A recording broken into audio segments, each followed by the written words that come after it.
요 도전과 응전은 환경은 우리를 가만 놔두지 않아요. 계속 도전합니다. 이 환경은 자연환경뿐만 아니고 사회환경, 내 경제환경 등이 언제나 나에게 도전합니다. 그래서 바로 이 토인비라는 학자는 역사, 문명은 어떻게 발전하느냐, 도전에 대한 응전이라는 거예요. 도전을 회피해버리면 그 문명은 발전하지 않습니다. 마찬가지로 개인이나 가정도 도전을 회피해버리면 그 가정이나 개인은 더 이상 발전하지 못한다는 거예요. 자, 개인, 기업, 국가가 직면하는 도전. 개인이 직면하는 도전은 엄청나게 많아요. 시험에 낙방한다든가, 승진에 떨어진다든가, 실현당한다든가, 파산한다든가, 가정 파탄이 온다든가. 이게 나에게 도전해 오는 거예요. 그러면 나는 여기에 어떻게 리스판스, 응전할 것이냐 하는 게 문제예요. 기업도 마찬가지입니다. 시장 점유율이 감소한다든가, 판매 부진한다든가, 등등, 또는 도산한다든가. 이게 국가도 마찬가지예요. 국가도 이런 가뭄이나 전쟁이나 홍수나 이거요, 우리가 엄청나게 겪었어요. 그런데 우리는 그걸 극복하고 지금 세계 13위의 경제 대국이 됐어요. 그건 어떻게 그랬을까요? 우리가 리스판스, 응전을 한 거예요. 도망가지 않았어요. 응전을 한 거라고. 그래서 토인비는 도전과 응전을 여러 가지로 설명하는데 이집트 문명을 가지고 설명합니다. 자, 요 이집트 문명, 요것이 생겨나기 전에 오른쪽에 지금 이디오피아나 이런데 이 사막들이 있어요. 거기가 그 문명이 생겨나기 전에는 살기가 좋았답니다. 그런데 거기에 건조화가 이루어지면서 사막화가 시작되는 거예요. 이때 세 가지 길을 이 민족들은 택했다는 겁니다. 하나는 그냥 아이고 여기가 좋으니까 여기 남아서 살자, 그런 사람. 그 다음에 익숙해진 기후대를 따라 북으로 아라비아 쪽으로 이동했어요. 왜냐하면 그쪽이 자기들이 살던 기후하고 비슷하니까. 한쪽은 전혀 새로운 바로 나일 강변으로 이동을 했어. 거기는 독사가 드글거리고 홍수가 나고 그런 지역이에요.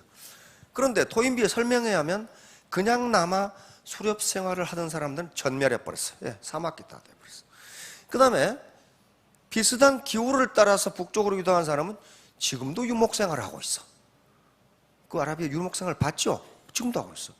그러나 나일 강변으로 가서 독사가 드글거리고 모기가 드글거리는 그쪽으로 가서, 홍수가 나는 그쪽으로 가서 정착했던 사람들은 찬란한 이집트 문명을 건설했습니다.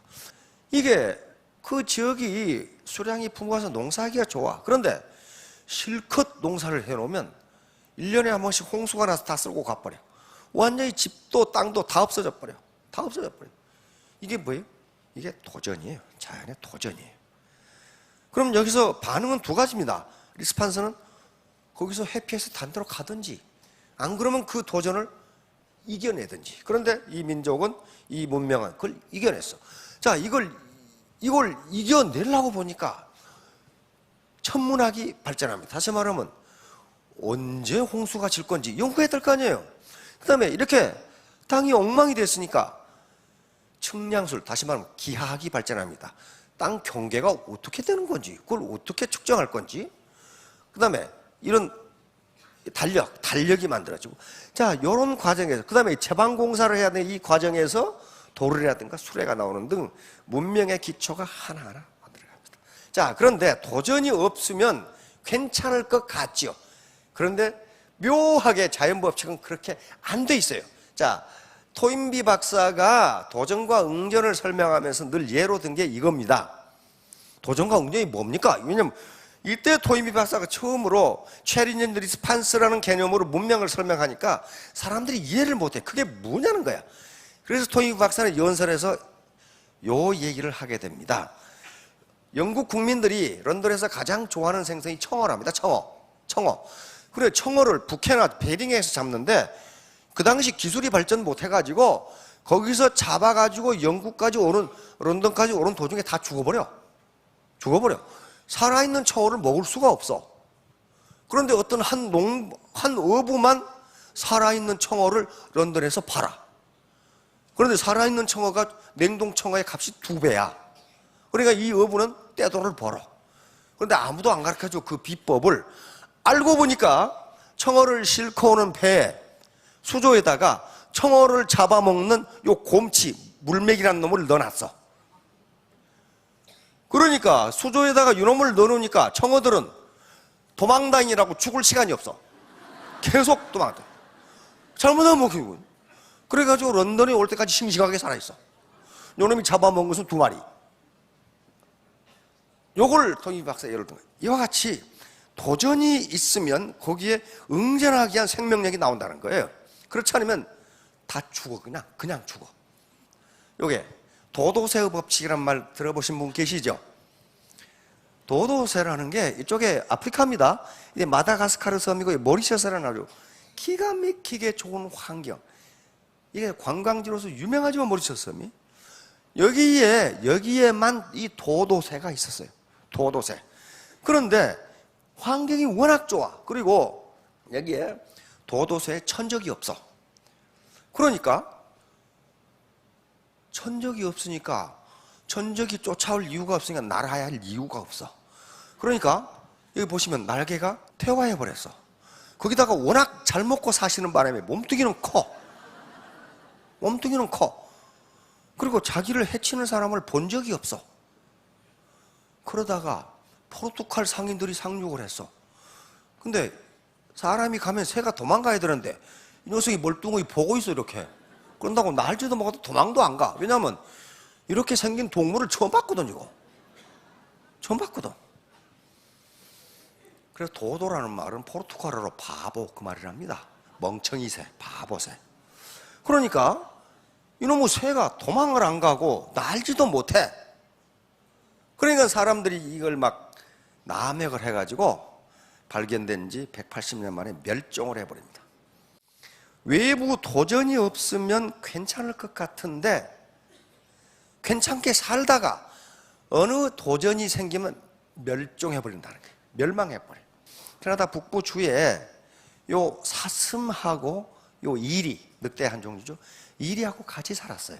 그런데 이리가 자꾸 이 사슴을 잡아먹으니까 캐나다 주 정부에서 사슴 개체수를 늘리기 위해서 이리 사냥을 해가지고 이리를 겨울에 몽땅 때려 잡아버렸어. 사슴을 많이 늘으라고. 그래서 이렇게 하고 보니까 사슴 개체수가 어떻게 됩니까? 늘어나는데 일정 정도 늘어나다가 전부 아파서 죽어. 전부 아파서 죽어. 그리고 새끼를 안 낳아.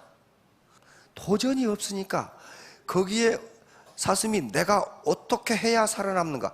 이리에게 안 잡아먹히려면 어떻게 돼? 빨라야 되고 강해야 돼요. 그리고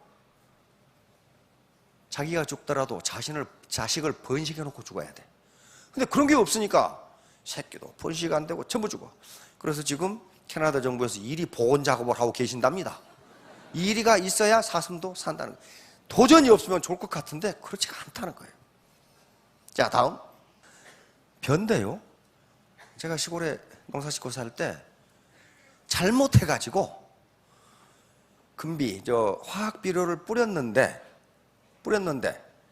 주인이 뿌렸는데 머슴이 안 뿌린 줄 알고 또 뿌렸어. 그럼 어떻게 됩니까? 벼가 이렇게 열매를 맺지 못해요. 계속 크기만 해요. 이렇게. 너무 환경이 좋으면요 열매를 못 맺어요. 환경이 너무 좋으면, 도전이 없으면요 씨를 맺지 못해요. 지금 특히 중남미에 있었던 마야 문명, 아즈텍 문명, 그리고 잉카 문명, 찬란한 문명을 만들었죠. 이게 오늘 갑자기 15세기 중반에 동시에 멸망해버렸어. 그리고 지금도 학자들은 계속 연구하죠.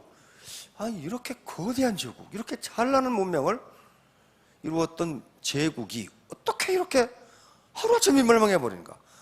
그 원인에 대해서 원인이 가지각색으로 나와요. 어떤 학자들은 이게 갑자기 스페인 사람들이 와가지고 천연두를 퍼뜨려가지고 이 굉장히 살기 좋은 환경이었기 때문에 전염병에 대한 면역성이 없어요. 이 사람들이 면역성이 없어요. 천연두가 들어오니까 다 멸종했다. 요 학설이 있고, 그 다음에 옥수수만 먹고 살았는데 옥수수에 영양분이 부족해서 다 죽었다. 그런 것도 있고, 건강학과 소리죠. 그 다음에 환경이 너무 좋으니까 자손을 안 퍼뜨려가지고 다 멸종했다. 이런 설도 있고, 아니면 화산이 폭발해 죽었다. 최근 또 연구 결과를 보니까 가뭄이 오래 계속돼가지고 죽었다. 이 문명이 몰락했다. 이렇게 있더라고. 어느 것이든 전부 다 외부 환경의 도전에 이 사람들이 응전하지 못한 거예요. 이게 뭐냐 하는 연구는 지금도 계속되고 있는데, 결론적으로는 너무 도전을 안 받고 살아서 조그마한 외부 도전이 있자 그대로 몰락. 자, 다음. 영국 BBC 그리고 영국의 복권 대행하는 기관에서 도대체 복권 당첨된 사람들이 어떻게 사는지를 통계적으로 연구를 했습니다. 미국도 더 월스트리트 저널이 이걸 또 연구를 해서 보도를 했더라고요. 보니까 복권 당첨된 사람은 55%는 더 잘 산다. 그러니까 복권 당첨돼서 더 행복해지느냐 더 불행해지느냐는 누구 문제다? 개인의 문제예요. 개인의 문제입니다. 다시 말하면 복권에 당첨된다는 것은 나에게 외부적 도전이 하나가 없어지는 겁니다. 이랬을 때에 이 분석에 의하면 복권 당첨된 후에 성실하고 원래 삶 자체가 절제하고 신뢰를 받고 있는 사람은 더 행복해지고, 그런데 이 무절제하고 재정관념이 없고 신념이 약하고 주변으로부터 신뢰를 받지 못하는 사람은 전부 망하더라는 거예요. 그러니까 개인의 문제예요. 개인의 문제. 평소 자기가 어떤 생각을 가지고 살았냐에 따라서 복권 당첨된 후에 행복해지기도 하고 불행해지기도 한다. 자, 바로 이 두 청년 이야기. 한 청년은 좋은 대학 나와가지고 좋은 직장 들어가서 좋은 여자 골라서 장가가서 결혼을 해서 남 부러움을 샀어. 그런데 이 녀석은 40대 중반까지 봉급쟁이야. 항상 돈은 없어. 한 녀석은 젊었을 때 사업한다고 이리 돌아다녀. 잠바 입고 돌아다니고 기름 묻히고 돌아다니고 뭐 어쩌고 실패도 여러 번 해. 그러다가 40대 중반이 되니까 의젓한 사장이 됐어. 이제 경제적 여유도 생겼고 삶을 돌아볼 수가 있어. 이게 도전과 응전입니다. 도전이 없는 경우에 이룰 수 있는 것은 한계가 있다는 거예요. 이 사람들은 도전에 응전했다고 볼 수 있고 또 도전해서 이루었다고 볼 수 있습니다. 강수진, 세계적인 발레리나죠. 그 발을 보면은 얼마나 열심히 했는가를 알 수가 있죠. 지금 국립 발레 단장이죠. 박찬호, 한국인이, 동양인이 메이저리그에 진출한다? 그건 그 당시는요 꿈도 못 꾸는 얘기예요. 꿈도 못 꾸는. 그런데 그걸 해냈어요. 남들은 안 된다고 하는데 해냈단 말이에요. 그 다음에 우리 박세리, 야, 동양인이 골프를 쳐? 말이 안 되는 얘기했어요. 그런데 LPGA에서 우승해버렸어. 그 당시 IMF 사태 때죠. 얼마나 국민들에게 많은 희망을 줬는데. 그리고 지금 여자 골프 랭킹 1위가 어디예요? 한국입니다. 한국이에요. 박지성, 어떻게 영국의 프리미어리그에서 한국 선수가 뛴다? 그거 상상도 못해요. 상상도 못해. 거기 갔어요. 김연아 피겨. 우리가 이 대학 시절이나 사관학교 시절, 청년 장교 시절에 유럽의 피겨 스케이팅을 보면 입이 쫙 벌어졌어. 아이고, 우리는 안 되겠네. 이게 숏다리야 가지고 안 되겠네. 근데 숏다리라도 하잖아요. 숏다리라도 하잖아요. 이게 도전과 응전이에요. 세계가 나에게 도전해 왔는데 내가 응전했다고도 볼 수 있고, 내가 높은 장벽을 포기하지 않고 도전했다고도 볼 수 있단 말이에요. 자, 그런데 이제 네트워크 마케팅에서 도전과 응전. 판매사 도전해봐. 그러면 왜? 회장님이 도전하지 말라고 그러는데 스폰서님은 도전하라고 그러세요? 그런데 저도 강의를 직접 들었는데 우리 박 회장께서 도전하지 말라는 말을 한 적이 없어요. 내가 물어봐서. 그랬더니 난 그런 말 한 적이 없는데요? 그러더라고. 그럼 왜 그렇게 생각하느냐? 도전하면서 배팅하지 마라 그랬거든. 다시 말하면 배팅은 도전이 아니니 그거 하지 말라는 거예요. 도전하라는 게 편법을 쓰라는 게 결코 아닙니다. 바로 잭 웰치가 얘기하는 스트레치지. 이 목표를 세우는데 100% 목표를 세우지 말라는 게 잭 웰치의 주장이에요. 그것은 누구나 다 할 수 있다. 120%, 130%를 세우라는 거예요. 그래야만 그 목표를 달성하기엔 창의성이 나온다는 겁니다. 잭 웰치의 얘기예요. 그게 도전이에요. 그게 쉽게 할 수 있는 목표를 세워놓고 하는 것은 도전이 아니에요. 그 응전도 아니고, 저거 내가 할 수 있을까? 내가 해봐야지. 이게 도전이란 말이에요. 그래서 이게 지금 도전이라는 말이 오염이 되어 있는데 사실은 굉장히 좋은 말입니다. 자, 도전에 대한 반응은 두 가지입니다. 외부 환경이 도전에 오면 스트레스를 받아. 스트레스를 받아. 그래서 두 가지입니다. 스트레스를 받아, 피해를 받아. 그러면 파이트 하든가 투쟁하든가 이걸 어떻게 이겨낼 것인가? 안 그러면 도망, 플라이트 하든가 둘 중에 하나예요. 그런데 외부 환경이 나에게 계속 도전해 옵니다. 이런 날씨뿐만 아니라 가장 우리에게 크게 도전해 온 것은요, 시대의 흐름이에요. 시대의 흐름. 이걸 따라가지를 못해. 자, 이렇게 해서 이게 지금 뭐예요? 도전에 응전하는 겁니다. 파이팅. 청도 가면 요거 하죠? 청도에 소시는 분? 청도 소싸움 있죠? 근데 이렇게 밀다가 요놈이 안 되면 도망가 버려요. 그러면 이게 폐가 됩니다. 져요. 계속 도망가요, 이놈은 이제. 마찬가지로 등반, 히말라야에 등반하는 건, 한라산에 등반하는 건 산이 나에게 도전해 오는 거예요. 네가 한라산에 올라갈 수 있어? 반응은 두 가지입니다. 하나는 올라갈 수 있어 하든가, 안 그러면 내가 어떻게 올라가? 내가 어떻게 올라가 하는 분은 실패도 안 해요. 안 해봤거든. 요게 그래서 제가 많은 강의를 하는데 강의의 초점은 하나라고 그랬습니다. 하나. 그것이 뭐라고 그랬냐면 태도라고 그랬어요. 태도, 애티튜드, 태도입니다. 애티튜드. 태도는 여기서 정신 자세를 이야기합니다. 멘탈 애티튜드, 정신 자세. 내가 어떤 정신 자세로 가지고 무슨 일에 임하느냐 하는 거거든요. 이게 전부예요. Attitude is everything. 태도가 전부예요. 그런데 지금까지 제가 인생을 살아온 경험에 의하면 태도 중에 가장 중요한 게 겸손입니다. 겸손이에요. humility. 겸손이에요.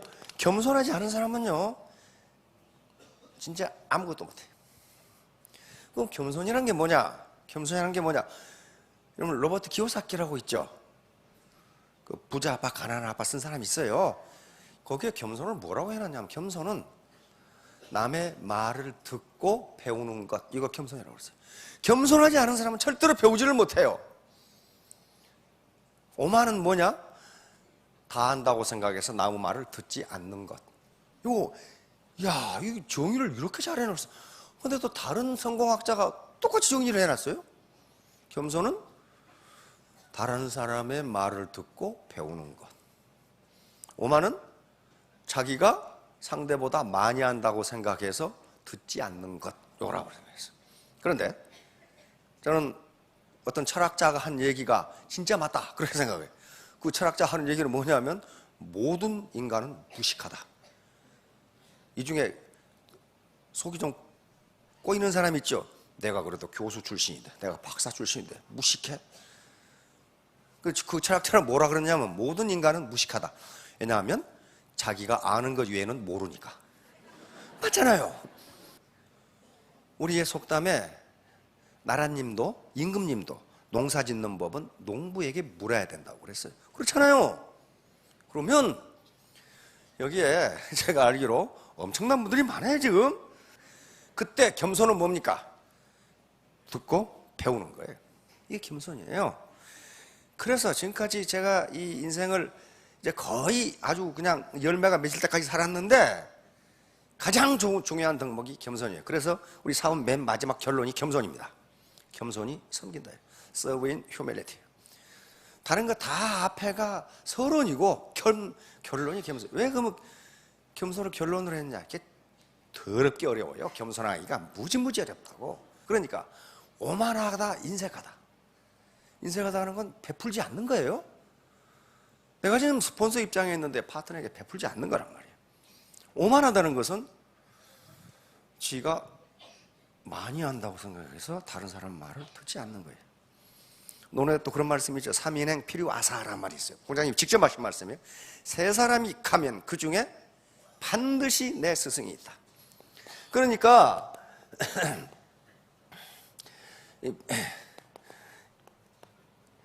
세 사람이 가면 내 스승이 있을 수도 있다가 아니에요. 필요하사 반드시 내 스승이 있다.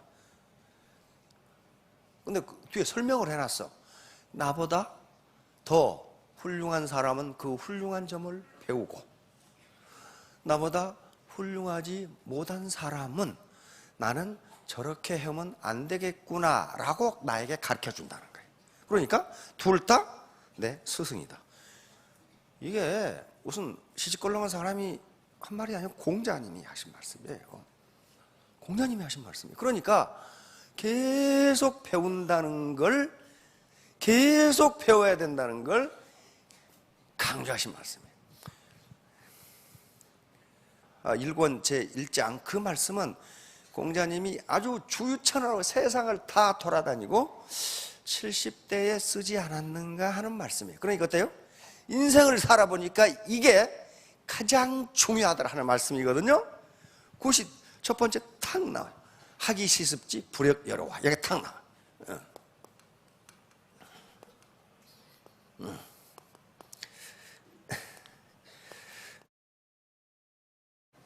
하기 시습지 불역 여로.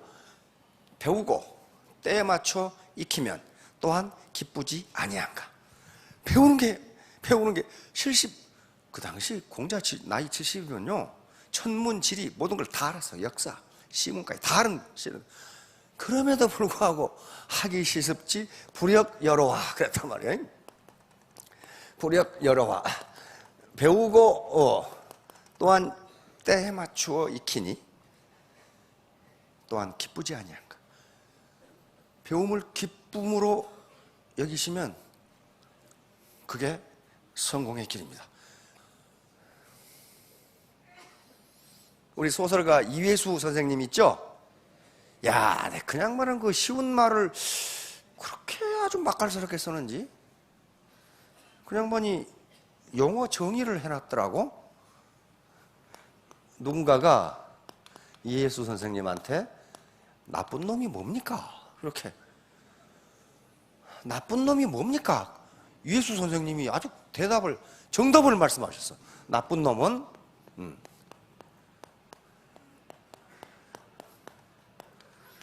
나뿐인 놈.